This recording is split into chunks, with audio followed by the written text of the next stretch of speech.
I'm putting a sticker right there. Oh yeah, I guess it shows up.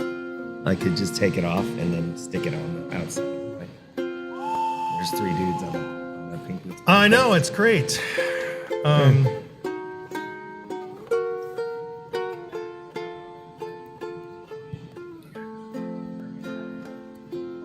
You wouldn't think a sticker would be this difficult, but That's here fine. we go. Okay. Like you'd be surprised what passes for camera ready. Acceptable camera stuff. Uh-huh.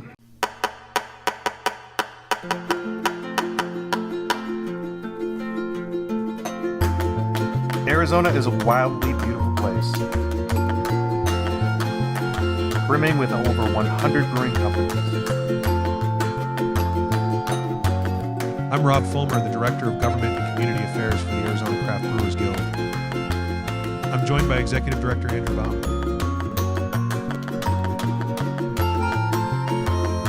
Together we cover the state, bringing you the best of what's happening at our breweries and beyond. Welcome to Arizona Beer Frontier. Nick's shorter than me, right? Yeah, And everybody else here is a shorty short. it's good. All right. Everyone else here is a shorty short. I'm a tall. Boy, just looking at this, it with it straight at me, it looks so fancy. I know. Wow. It's the I board. love it. Are you It going to is just a- hit ABF intro and then we go, I know. We That's could this? do. Yeah. Eventually, we could do this live, but yeah. even if you hit that button right now, it won't. It's potted down, so probably wouldn't hear it. Here we are, Andrew. We're at 100 Mile Brewing Company at a women's collaboration beer, and there's literally nobody behind us right now. I set the shot up, but so that there'd be activity, but Sure. There was a lot of activity, but the TV's here and they're doing things for that. So it's just us sitting Yeah, in the back corner of the you brewery, were- which is nice. you Hey, were Rob.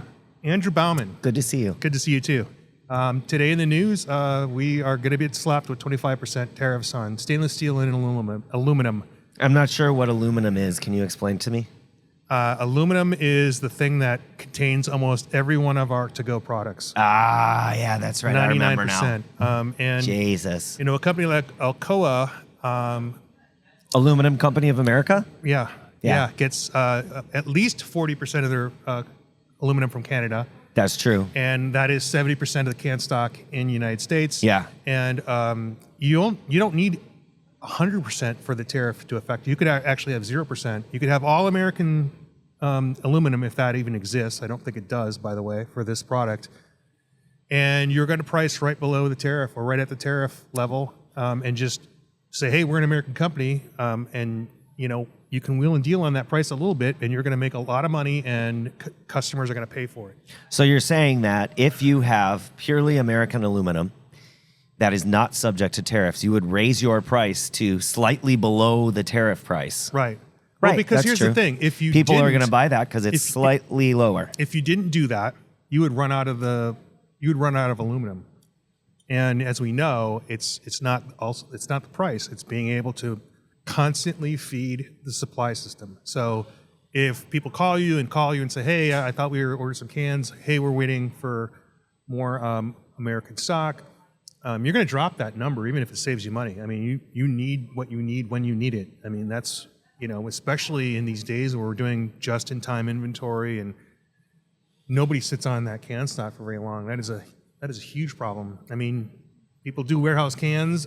They would like to warehouse more, but like you're literally storing air in little canisters. That's you're renting. And you're paying for them before you put them in storage. Yeah. So that's the other part. Yeah. Yeah, it is a challenge for our community businesses to stay afloat already, and adding this on top is an additional challenge, but it's like the challenges never stop coming, right? Right. Exactly. So. The great thing is, Oh yeah. We'll switch to that. I just figured we'd talk about what we talk about until we get maybe an opportunity for a guest. sure. Okay. We're here at the Pink Boots. One of the first this year of many. I understand there's one at Oso. Coming up, I don't know if that's a Pink Boots branded. No, but I mean, I think. Oh, Sue's here. Do you want to come in, Sue? We're just talking about Pink Boots. Yeah. Have you ever heard of it? Oh, look what I have on. Oh, nice. Let's make sure you're Hi. in the camera. Okay. Yeah, Great. looking good. All three. Right over there. Perfect. Right over there. Right over there. Come back to there. Up there. Down there. Back over there. Stu You're Riegler, in. how long have we known we each live? other? Probably. Yeah, we're live. Oh, nice. Probably I think they're close to a decade, maybe. We have a picture of us. I think it was in 2015 at Okay. Pueblo Pueblo Vita. Vita and Tucson. Oh, right on. Yeah, right. Okay. So I thought it was longer, but well, no, it's 10 years. That's 10 years, Rob. Yeah, Eee. we don't Hi. look 10 years older. I know. We were Hell so no. full of hope. We still have God. hope, We don't still we? are. Yes. Okay. Okay. And you were working in the industry. Well, first you weren't in the industry, and then you were in the industry selling equipment, selling hops. You sold hop extract. I sold hop. Yes, the hop soil for Glacier. Oh gosh. I didn't wait. even know about that. I only know you when you worked for Yeah. Crohn's. Yeah. Then I got my Wow. job with Crohn's. Went back to school and then got my job with Crohn's, and sold brewing equipment for Crohn's and Springman, and then now I'm right here. You were international. I was international. Yeah. Right. Yeah. I went to Drink Tech. And how That's long? a big conference in Germany, for those of Yes. you who don't know. Every 4 years, and I reached out to because I went to UC San Diego, their brewing program. So I was looking for a job after the program ended, and I'm way too old to sell beer. So I sold technical instruments before. So I went to Yusuf Cherney he was at Ballast Point at that time, and Paul Segura of Carl Strauss, and Gwen Conley. And I just said, if you know anybody that is looking for a sales rep to sell technical instruments like HPLC or whatever, centrifuges, I said, I'm looking for a job. And Yusuf told me, he goes, well, there's Drink Tech. And he goes, do you know what Drink Tech is? And I said, no. And he said, well, good news and bad news. He goes, it happens every 4 years, kind of like the Olympics. He goes, it happens every 4 years. And he goes, the good news is it's this year. And he goes, kind of the bad news is it's in 2.5 weeks. So I literally got on a plane. It's liquid food. So every supplier is there. It's like huge. I mean, massive. It happens every 4 years. So I got on a plane, and he actually helped with accommodations over from friends in Germany. I stayed with them in Freising, and I went to Drink Tech, and that's how I got my job with Crohn's. I went into the Crohn's booth. It was not a booth. It was a whole entire hall, B6. It was massive. And An entire hall. An entire hall, yeah. And they actually they created a job position for me. So that's how I got my job with Crohn's. It's pretty incredible. But This is Yusuf Cherney of Ballast Point, correct. who was the brewer and then went on to do spirits. And have you kept in contact with him lately? We have kept in contact. Intermittently, yeah. So What is he went doing on now? He is still at Cutwater. Oh, Yeah. okay. Cutwater. Right. Yeah. Mhm. Yeah. Good for him. Yeah. Good for him. Yeah. Yeah. Hi, Yusuf. This was 2013. I know or he's 14? listening. I think you owe me a phone call. This is 2014-ish. 2014, yeah, 2014, 2015. I graduated Yeah. in 2016, finished the program. Nice. Wow, that's cool. Nice. And you're here in how many years have you been here? You anniversaries? We just in the summer? celebrated our second year in December of 24. We opened December 22. Right. So this is And- your third spring, your third, My third spring. season. Exactly. in right. Arizona. Yeah. And it's cool to see like snowbirds come back. You know, they were here when we first opened. They came back last year. Now they're coming back again, which is really, I mean, it just warms my heart. People are like, oh, we missed you. You know, it's nice Right. weather here. This And is our yeah, last it's good to chance see you to again. make friends with our Canadians who please come Right, back, please, right, please. We're nice. Bring aluminum. Pack some aluminum in your trunk when you drive down. Right. Yeah, we were just talking about the tariffs, and well, we don't want to go there right now. Leave the dirty work talk to Andrew and I. Remember, we're hopeful. Yes, Yeah. we are The word's hopeful. hopeful, And yes. you were able to talk to some folks from Channel 12 today for something that's taped that'll air probably about the same time this comes on, or maybe later today. Around this Pink Boots thing, you've hosted this. Is this the first time you've hosted the Brew Day here? It is the first time that, yes, we have hosted a collaboration brew day, and For Pink Boots. for Pink Boots, Yeah. right? So I head up the Pink Boots collaboration brew day for 6 years for Pink Boots while I was on the board and then beyond. So this is, I mean, I didn't own the brewery then, so it's kind of come full circle, which is, you know, I get to actually open up my brewery and host a collaboration brew day. I heard an amazing stat today about how much money the Pink Boots collab raised while you were heading it up, or chairman of the council of Right. elders. We did collectively between the 6 years. It was over $750,000. That's incredible. Yeah. Get That all went to scholarships. Scholarships, funding education for women in the industry. Good job. Thank you. I know, right? That Little is old so me. cool. Yeah. And so you got a chance to talk to Ginger from Channel 12. Yes. And I listened in a little bit, with my cocktail ear as I was texting and sitting on the couch there. And you talked a lot about hospitality and trying to get people to come back, and you get one shot at it, and when they come back, it's super special. Can you kind of lean into that a little bit, like maybe recap what you talked about? Because I thought it was really cool. I think that's where I see success, as opposed to just being a beverage manufacturer.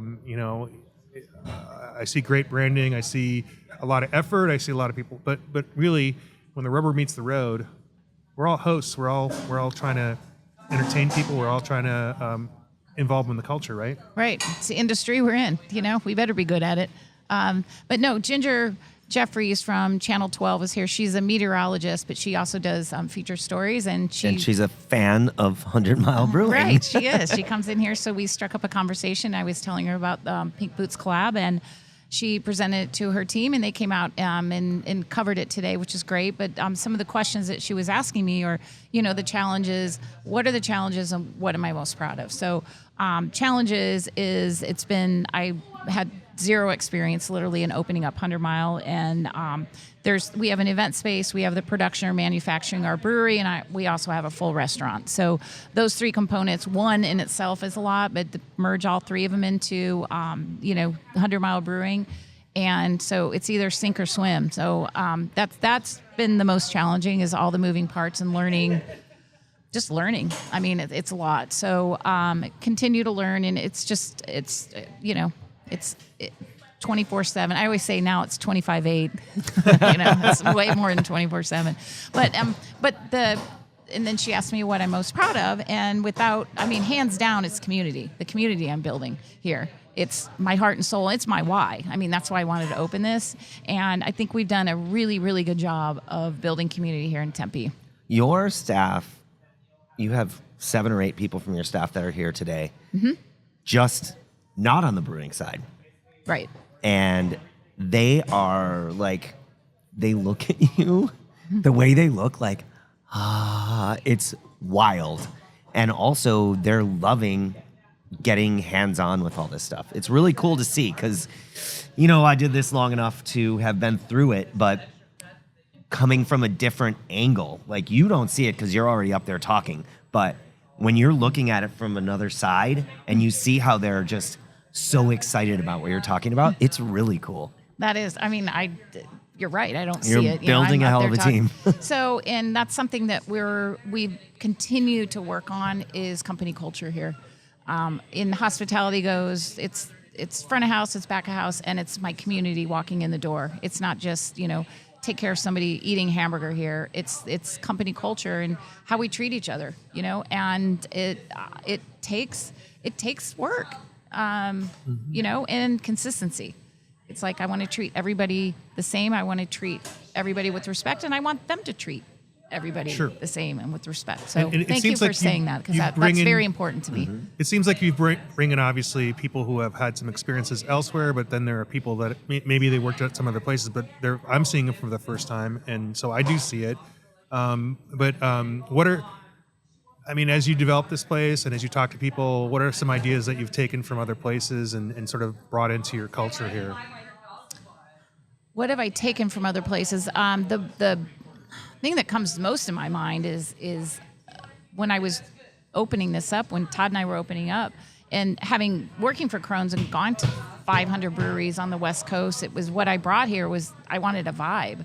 I wanted something comfortable, and so I kind of went over 500, and what you like and what you don't like, and then hiring the designer was really important to me, because Todd and I can't design. So like I said, way back when, is just I went into all these breweries and what I liked and what I didn't like and just picked and choose. But it was definitely a vibe. We have light atmosphere. It's welcoming. Hopefully our music isn't too loud. It's not too soft. And just kind of all those, I call them intangibles, really. Right. Did you do the program with Colorado Boy and no, but you also worked with Steve McFate. Work with Steve, right. So I know who was a disciple Tom, of that. Right. Of And I Tom. you guys had actually hosted Tom to come into Fate during Arizona Beer Week. Yeah. Todd and I sat down and listened to him, but I didn't officially go through his program. See, back when I was trying to understand what my role in this industry was, and I was completely wrong, by the way, until it actually happened. Like until I kind of got into this role, but like. The joke was in 2012, 2013, 2014. Oh yeah, I'm going to San Diego to do some research, and for a lot of people, and maybe because of social media, it's diving into a bunch of beers, but it's really talking to people and talking to everybody. I guess my predilection these days, if I go to another city, I want to go to beer bars as much as a brewery, and I want to talk to the staff, and I want to say, hey. Pizza later, where should I go? Or who has the best bagels? My favorite question, and this is like my favorite Uber question, where should I never be in this city? Oh, good. What should I not do? And it can range from that's a dangerous area to you don't want to be stuck on a booze cruise with a bunch of people and not have any way to get off of this boat for 3 hours. There you go. You know what I mean? Good advice. What you like and what you don't like. So Yeah. So what are we brewing today? we are brewing a juicy, hazy IPA with hibiscus in it. So it's going to kind of match the Pink Boots and have a little pink hue to it. So still to be named. We're going to hopefully name it by the end of the day. Collectively with the group, everyone here will brainstorm and see what we come up with. That's fun. Yeah. I saw they're using new hops and new base grain that you haven't used before. Yes, we have. This is the Yakima Chief hops, the Pink Boots blend. So the members of Pink Boots get together once a year and do a rub, and they formulate basically the hop blend, and then proceeds of each pound of it, YCH gives back to Pink Boots, and then the grain that it was donated by BSG. So, yes, so those are our partners, and I can't say enough about when I was with Pink Boots or on the board and doing the Collaboration Brew Day. YCH is a wonderful foundation. You know, Ryan and his team up there they give their heart and soul to their product, their community as well. And I'm also back to Pink Boots. So they're huge supporters of the Scholarship Foundation. Hi, Ryan. You played a miss video earlier from a couple different years internationally. And everyone's attention was captured, and I also knew that I was very aware of the fact that I wanted to say a few things, and I'm like, I'm really intruding here, but I really need to say a couple things. One of them, by the way, is this is Andrew's third year with the Guild, so I wanted to acknowledge that on the podcast. Thank We you. didn't talk about that. Yes, I don't year think. 3 anniversary just passed. Yeah, yesterday. Crazy. Yesterday. Yeah, Time yeah. flies. Yeah. Tell us a little bit about the video and the highlights of that. It were international, and there was across the country, and then you pointed out some folks that you knew in a couple other cities. Yeah, it was like I could have made so many comments and so many of those slides, but I'm like, just be quiet. Let people watch. Let people watch. But ironically, though, this morning when I was driving from home to the brewery, that opening song, it was just an instrumental song that every time I hear it, I think of Collaboration Brew Day because I put that slideshow together and that just brings back memories. And ironically, it came on as I was driving down here, and I had kind of somewhat forgotten about it, and I hadn't intentionally wasn't going to show it, but I'm like, you know what, that is really motivational. And the reason why it's so motivational is because the global map, which really pulled me into Collaboration Brew Day, was I was pinning the Google map at first, and all of a sudden it's like Japan, Germany, Spain. Ukraine, Spain. And I'm like, this is a global movement. So I put that together with all the slideshows and the photos of all the groups that participated in the Collaboration Brew Day. And collectively, that was really when it becomes like instrumental, and it's a movement. It's a global movement, what Pink Boots is doing, and to raise money for scholarships for women. But the video had, how many, it was 10 Hong countries. Kong, Peru. Right. Peru. And the interesting story about Peru was this is when I did have to speak up, because the slides of Peru have Megan Garrity in them. And Megan, I met her through Pink Boots. And then she moved to Scottsdale. So I'm like, and then we met and she became a bartender. She bartended here for a little over a year and a half. So to see Megan in those pictures when I didn't know her, and now, I mean, that was like, that's, and the other thing is like, how many countries I can go to, how many countries and phone somebody or WhatsApp or whatever it's called, email, and go have a beer with them in these countries. And just kind of have this commonality, and it's unity. And you saw the smiles, just people drinking beer and sitting there. And that's why it's my why again. It's, so. Right on. Hey, Andrew, we should take a break. Sounds like a great idea. Great. Break? Break. Okay.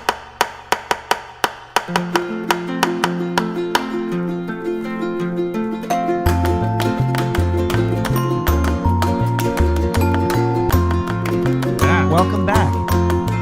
Thank you for How's having it me going, back. buddy? Great. How are What are you? you drinking? Congratulations, too, on your 3 years. Oh, thanks. What are you drinking? I am drinking a cell phone lot. Yeah, me too. Yeah. I just want to explain, since you can't see in the cameras, but that thumping is the very ceremonial emptying of the mash tun and slapping the rake onto the plastic barrel. So Graining out. graining out. There you go. Everybody partakes in that a little bit, and that's one of the things. And adding the hops, and we did hot scotchies this morning. That was We did. They were very strong. pleasant They were. surprise. I was Yeah. like, wee! I know, right? That was a bartender pouring it, not a brewer. They should a little more warty. Yeah. Thank Joe for that one. I know. Yeah. Thanks, No, Joe. I do. His I do chicken thank Joe wing, a lot. right? They call it chicken wing. Yeah. Hey, coming up in a couple days is Arizona Beer Week. Yeah, I think we're the eve of That's right. Arizona Beer. That's right. Arizona Beer Week We are. starts the 13th, and the 15th is Arizona Strong Beer Fest. Everyone who listens to this podcast is well aware of that. But can you share? Because if they're listening to this, it's like, do I have to tell you there's Arizona Strong coming up? I mean, duh. Tell us about your history with Arizona Strong. Arizona Strong, it was over in what, Indian School? School? Yeah. Steel Indian School Park. Steel Indian School. And we had just met. And I was in my element and my glory. I get to go to Strong Beer Fest, and it was so much fun. It was really hot out then, but I got to volunteer in someone's booth. It was Dean Lynn of Great Beer Company. Remember Dean? He had the Great Beer Company. He was he was not a brick and mortar brewery, but man, I felt like this is really cool being like in the beer industry. I got Right. the wristband, the brewer's wristband, and I thought, man, this is so cool. And then, fast forward, I mean, now we're setting a booth up and bringing our beer and having events. We have a whole week full of events. Sunday we have live music by Solstice Band at 100 Mile Brewing, and they do all non-covers. It's all original music. Cool. And then Tuesday, February 18th, we have speed dating. And then also Wednesday is the Pink Boots wrestling. Oh yeah, Right? that's right. So that's Wednesday. Thursday, then we have Girl Scout. We have an open house brewery tours with Girl Scout cookie pairing. Yeah. Right on. Right. Cool. And so, but it's just it's a great week. Why is it Arizona Beer Week? Because Why it's is 10 it? days. Well, It's I really will 10 tell days. You. Wait, let me tell you. Okay. So, you were there in the days when Arizona Strong Beer Fest attracted out-of-state brewery owners and head brewers to come to the event and pour at their tent, right? Yes. So David Walker is in the Firestone Walker tent pouring beer. We've got like VIPs that are coming in. So rather than just say, okay, we start Beer Week with Arizona Strong and that's how we kick it off, those people want to come in, use their time more effectively and do things a couple days before, and then Sunday go home, and then Monday start their work week outside of Arizona Beer Week because they're not from Arizona. if we don't start Arizona Beer Week on that Thursday when all these people are coming in, then we're missing the opportunity to help raise the level of the event. So it expanded to the Friday and Saturday before, or the Friday and Thursday before the Saturday of Arizona Strong. Okay. Yeah, in effect, what was happening is it was a 3-day week for out-of-state breweries, and none of the local breweries were even, they were caught flat-footed, and they were like, no, it starts this. But honestly, we were losing that attention battle. And why it remains, I will tell you, it's counterintuitive. Some people feel like we're adding more days and it puts more pressure on them to do more things. And in fact, that's not the case. I think everybody understands that Thursday, Friday, Saturday are the most popular days for people to go out. So why not have 2 Thursday, Fridays, and Saturdays? My heroes are the people who do things on Tuesdays and Wednesdays. I'd like Tuesday and Wednesday to be a thing. I'd like Monday to be a thing, but unless and until. And there was, after the pandemic, and I think it deserves another talk, is I think if you look at places like Flagstaff and Tucson, I mean, they don't want to compete with the Strong Beer Weekend because they want to participate in it. So there is an argument to open it up. We did it during the pandemic. We started in the north and went to the south, and everyone got their focus. And I think ultimately, I'd like to hear some more voices on that and create a nonprofit that supports that with a wider voice, especially now. It's no secret that we're not the darlings we were in 2017 and 2018. So I think it has to be geared towards people who understand the collective coming together to promote events and not just throw things together and try to ride the Beer Week name. And I think it's to build it. And if you have that organization well built, then you can do anything. You can pick, and we can help people develop things in Tucson or Prescott or what, and use the resources and the collateral we built.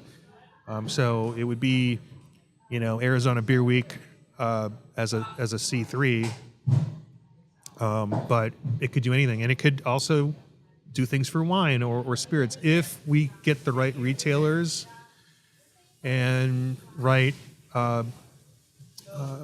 destination marketing organizations. If people like Visit Flagstaff and Visit Mesa, if they contribute to it, I think that can happen. So Now I have a question for Yes. you. The name change from Arizona Strong Beer Fest to Arizona Strong. yeah, I like it. okay. That is Andrew's push. It's Thank something you. that was under consideration for a while, but he really was adamant about it. I think for media purposes, Strong Beer connoted something, and it's never really been that. We've never dictated, at least not in the 10 years I've been involved, we've never just said, oh, you can't bring that beer. It is to sell beer. And in the past, we tried to say strong in tradition, strong in flavor, especially now with so many different additions and the explosion of different flavors. Like, you can have strong flavors and not have strong alcohol. So, it's rooted in a lot of different things, but Andrew is, we try to do Arizona Strong Awards, and we try to recognize people who are strong in other areas, and never really took off. So it's been an undercurrent, but it's weird. There are people saying, oh, as brewery owners, oh no, I can't do strong beer because I don't have I any strong can't be beers." there because I don't brew that kind of beer. Yeah. Well, And it originally started being called the Strong Ale Fest. So getting it to Arizona Strong Beer Fest, and now trying to get it to Arizona Strong A Beer Fest. Yeah. It's a dream. It's hard because I keep pushing, and sometimes I even forget, and I call it strong beer. And our right. messaging on social media is go to strongbeerfest.com, so that doesn't help. Yeah, it's people wanted us to, get rid of the branding too. Like, well, that's really tough Right. to do. And it might be easier to do now that we're in a rebuilding phase, but I'm like, you don't change the branding and you don't change too much about that when it supports almost your entire year of business. Now that it's not doing that, it's definitely time to examine it. But we've always incorporated the elements of this are, it's always included anybody who sells in the state or wants to sell in the state. So it has a out-of-state component, and we're thankful that of their participation to fund our cause. And, you know, even though there's only a residual benefit maybe to an out-of-state brewery for supporting it, but, you know, like they have a state guild and they want them to do well. The second thing is it's always incorporated other types of beverages, including non-alcoholic beverages, but certainly cider. We've had wine there, we've had spirits there, but their model is such, especially as local entities, they don't have a lot of volume to go through. And I mean, a small winery could get cleaned out Right. at a festival like this. They also have much lower production limits. So we can make 2.4 million gallons a year, right? They can make 20,000. Right. So it's a significant Wow. donation on their part. So when they're Yeah. donating anything, it's means a lot. Right. Okay. And the cost of making that product is also different, not necessarily higher, but different from the cost in a brewery. I don't know. It's all complicated. Everyone has their own business issues. It's funny because we kind of imagined Real Wild and Woody, and we put it in Flagstaff, and people were just like enamored with more about the name than the concept, because they were like, people were upset, like, why did you take this away from us? I'm like, well, it didn't exist for a while because it wasn't economically feasible. But people wanted the name to be in Phoenix. They were so like the branding is like tough. Like, so if we, tell me about it. If we change it too significantly, too quickly, we're going to hear about it. Yeah. We're going to hear about it from, you know, people who haven't been to it in 10 years, but feel strongly that we should change anything. So we've had the same logo for Arizona Strong Beer Festival for 4 years now, which means next year we need an update.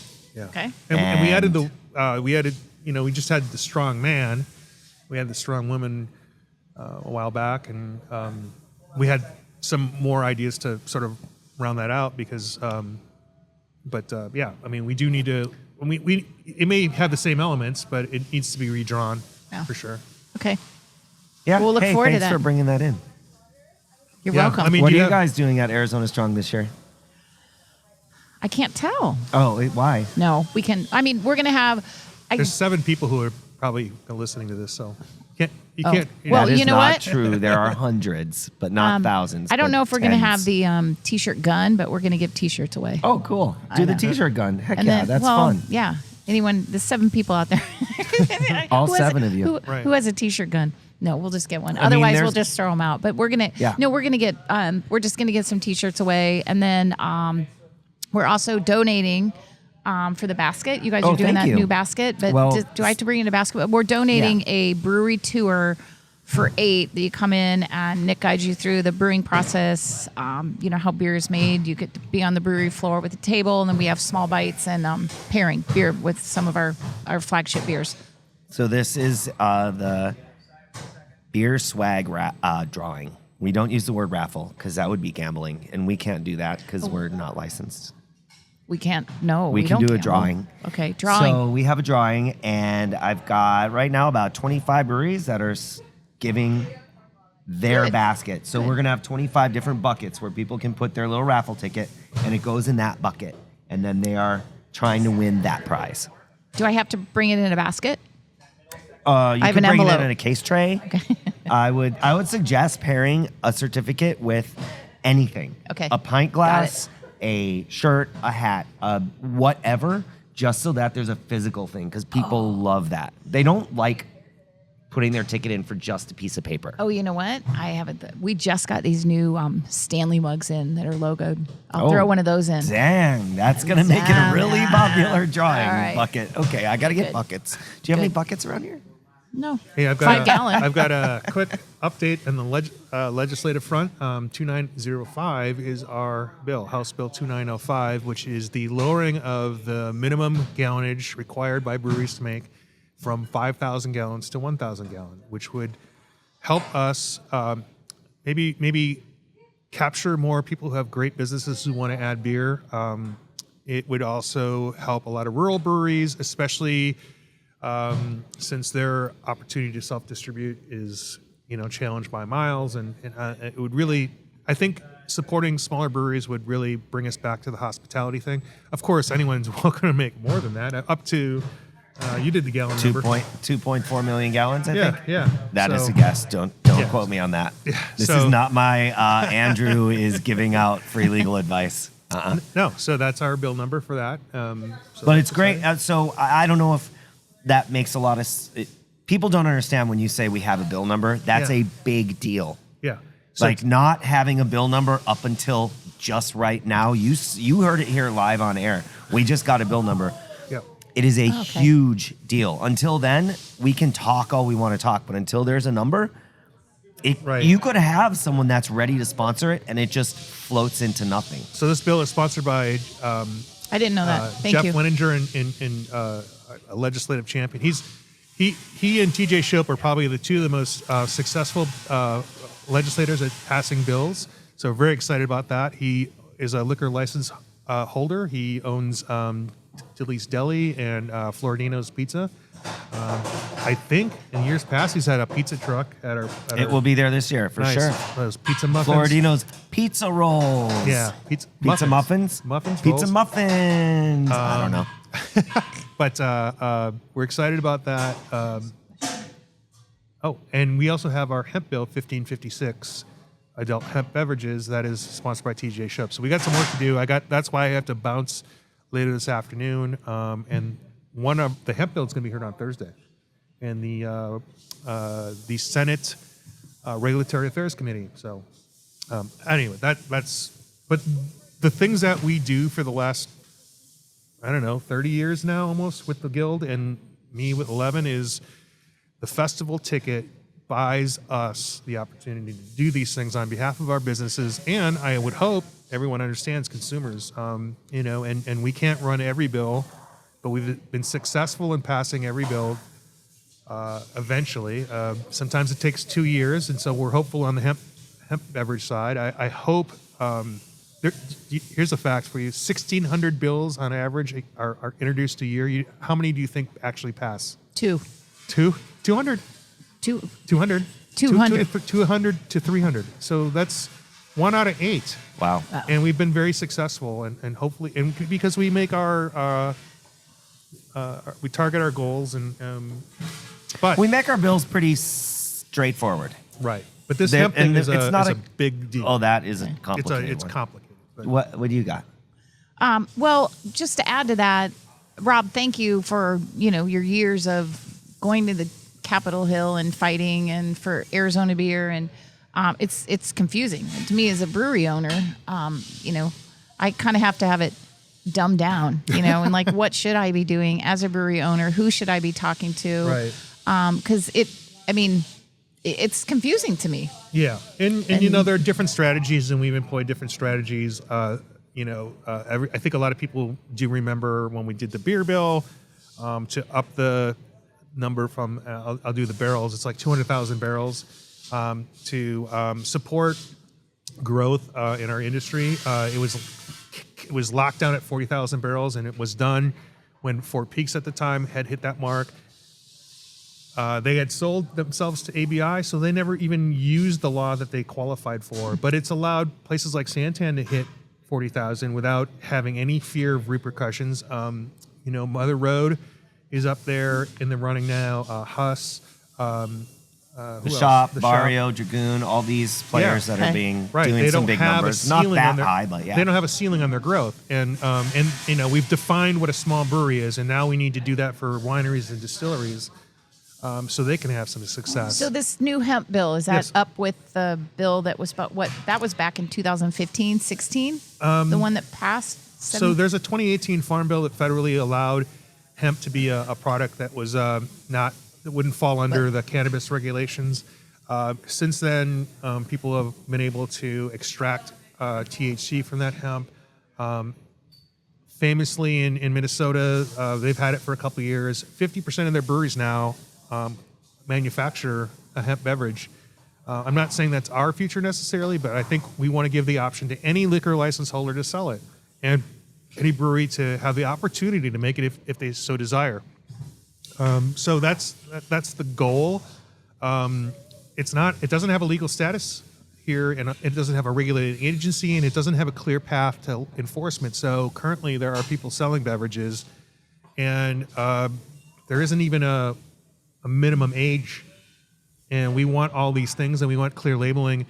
And for those out there who are not a giant multinational or a national company selling National them with retail millions chain. of dollars behind them, if you do the And 18 lawyers. Right. the danger isn't selling this and running afoul of Johnny Law and they wrote me a ticket or they shut me down or they took my image. The danger is putting a product out there that doesn't have a legal status and being sued for a liability claim because I went to this place, they only serve beer, and now I don't have a commercial driver's license because I didn't know that this was not Hemp-based, yeah. hemp-based, and you And don't have a also- legal background. You don't have I followed all the guidelines. Well, there are no guidelines, so you are screwed. And many insurance policies specifically exclude THC. Right. So they won't include it until there's the correct Right. language in the law of what can you and can you not Right. do. They have to underwrite based on, and they're not going to underwrite with no kind of consequences or Right. agencies. So, like I said, my eyes are getting crossed. Like legislation, bills, THC, hemp, And this CBD. is why the Guild is such a great right. There organization you for go. breweries I to be mean- a member of. So half of the breweries in Arizona are members. Yeah. And that's why you have to kind of make it's utterly confusing. So simplify it and, Yeah. and But because we have to be voices and we're busy.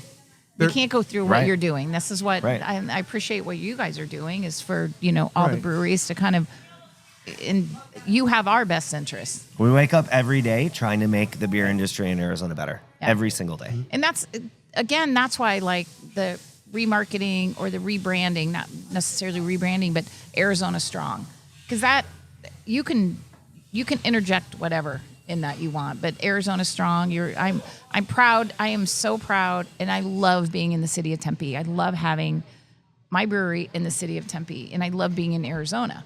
I moved from California, and Arizona Strong. I'm proud to have my brewery here in Arizona, let alone like Tempe. That it's like so. I like Arizona Strong because it can be about the beer, it can be about your attitude, it can be about us as a community. I think it was. I like it. what we recognize High that five. High five. we Oh recognize. wait, that was bad. Here, let's okay. get it. There you go. That's a good one.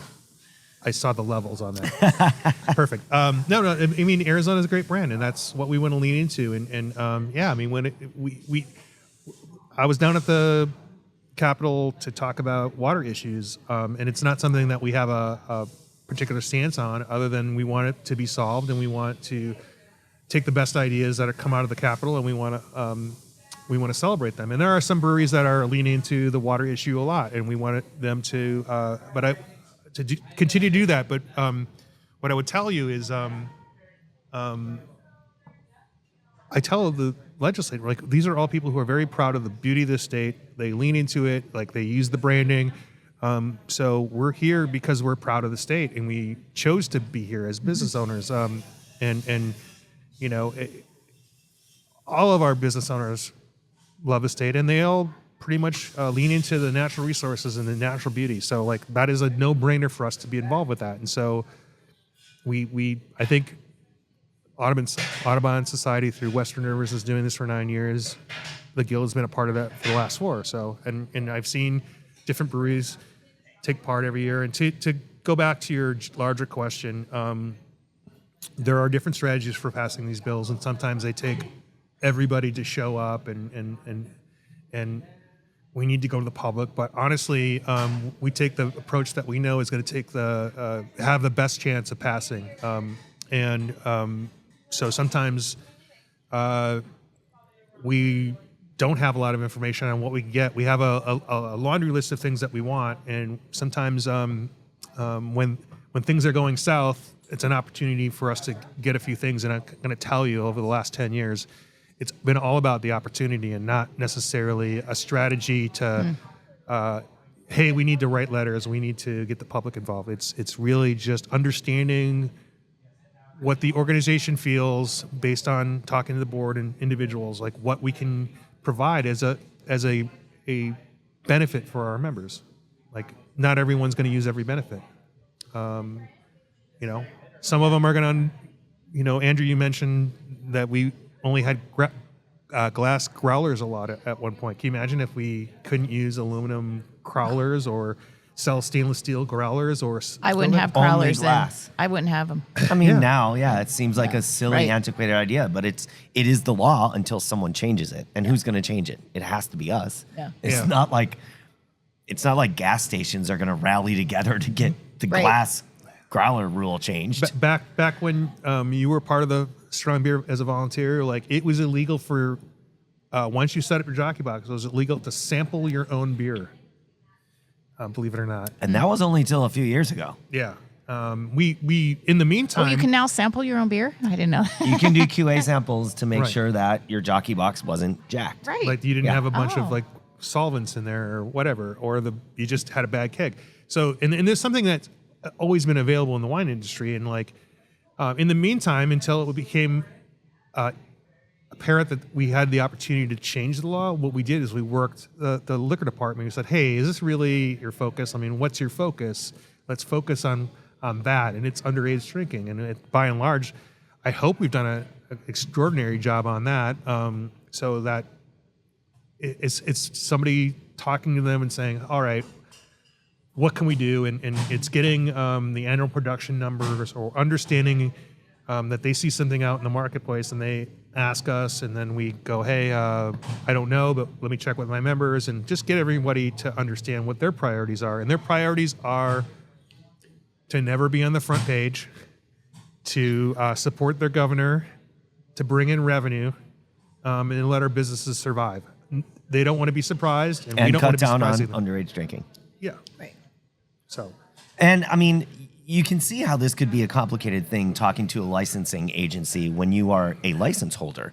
So breweries having these conversations is a different thing from the guild having these conversations. We're not license holders. Generally, yes, we have a license for special events, but we don't have a long-term investment in that department as an overseer of our organization. right. So if you Right. call the department and say, hey, can I do this? Can I do that? And they're going to be like, maybe we should keep an eye we on need those to keep an guys. eye They on seem that. to Yeah, get some I mean, radical it's not- ideas it's- about what they're supposed yeah. to do. So, yeah, it's one of those things. Hey, we're going a little long.